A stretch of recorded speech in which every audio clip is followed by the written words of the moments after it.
Hoy traemos novedades interesantes desde la dirección de Liman. Aquí las fuerzas ucranianas lanzaron un gran asalto mecanizado contra la cabeza de puente rusa al norte de Liman.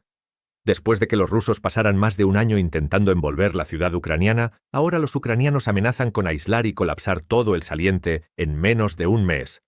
La falta de avance de Rusia en este sector se debe a que está defendido por el tercer cuerpo de ejército ucraniano, por lo que el mando ucraniano ha reconocido que la cabeza de puente rusa se ha vuelto estratégicamente vulnerable y el plan ucraniano cambió de una mera contención a cortarla por completo. La cabeza de puente rusa se abastece principalmente a través de su sección norte, donde el río Serebets es más estrecho, pero la logística rusa sigue bajo presión constante de la artillería y los ataques con drones ucranianos.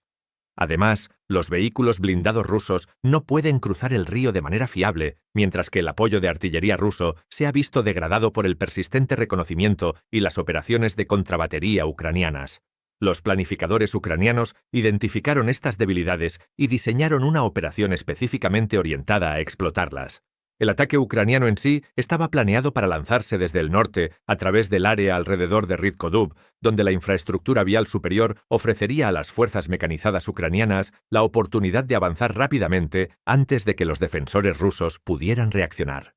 El plan contemplaba que los vehículos blindados penetraran por las afueras del pueblo y luego avanzaran a lo largo de 2 líneas de árboles que proporcionaban cobertura parcial frente a la observación rusa, para desplegar fuerzas en las áreas boscosas más grandes entre Nove y Katerinivka, las cuales pueden usarse como rutas de infiltración encubierta hacia ambos asentamientos con el apoyo de drones FPV, fuego de artillería y drones de reconocimiento. Si observamos el mapa topográfico, veremos que capturar esta zona colocaría a las fuerzas ucranianas en la posición elevada central de la cabeza de puente. Desde esa posición, podrían amenazar a las fuerzas rusas en múltiples direcciones mientras controlan simultáneamente el corredor de suministro principal que abastece toda la cabeza de puente. Si tenía éxito, la operación colocaría a todas las tropas rusas al oeste del río en una posición sumamente vulnerable, obligándolas a depender cada vez más de suministros entregados por drones aéreos para su sostenimiento. Sin embargo, incluso eso sería problemático,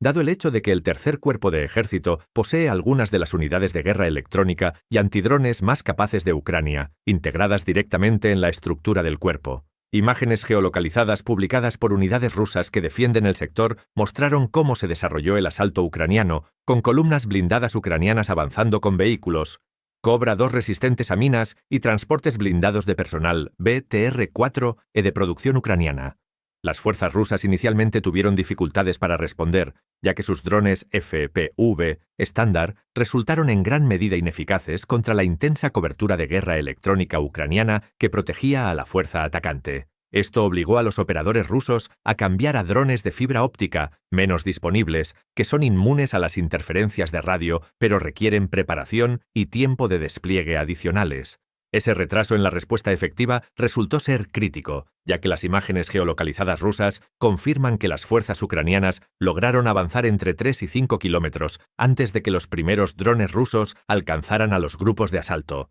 Un video muestra a un transporte blindado de personal ucraniano siendo alcanzado por un dron, solo, después de que ya había completado su misión y estaba regresando hacia las posiciones ucranianas, notablemente después de haber desplegado con éxito a su infantería. Imágenes adicionales muestran a soldados ucranianos moviéndose entre las líneas de árboles y estableciendo posiciones dentro del área en disputa mientras los drones rusos intentan atacarlos. Dado que los comunicados ucranianos se retrasan por razones de seguridad operativa, debemos depender de los informes rusos que indican que los combates en la zona continúan, añadiendo que las tropas ucranianas lograron alcanzar y capturar territorio que amenaza directamente las rutas de suministro rusas.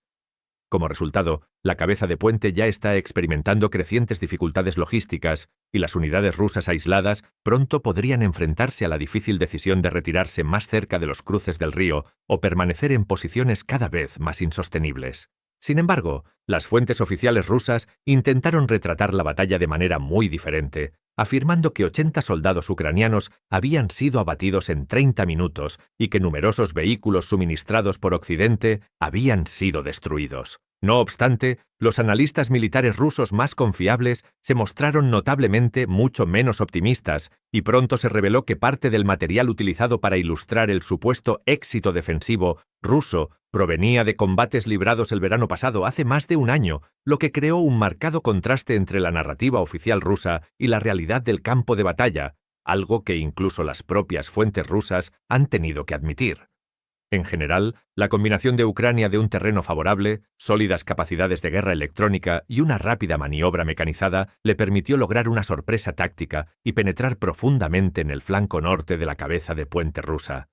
Si bien las fuerzas ucranianas indudablemente sufrieron bajas durante el asalto, la respuesta tardía de Rusia les permitió establecer posiciones que ahora amenazan toda la red logística que sostiene la cabeza de puente. Con las tropas ucranianas continuando los contraataques y las rutas de suministro rusas cada vez más en peligro, el futuro del enclave ruso, largamente disputado al oeste del río Zerevets, se ha vuelto de repente mucho menos seguro. Si desea explorar otros acontecimientos clave de hoy que no pudimos cubrir en este video, asegúrese de visitar nuestro mapa de noticias interactivo. El enlace a nuestro mapa interactivo está en la descripción abajo. Gracias por ver esta actualización y un agradecimiento especial a todos los que ya siguen nuestro mapa interactivo.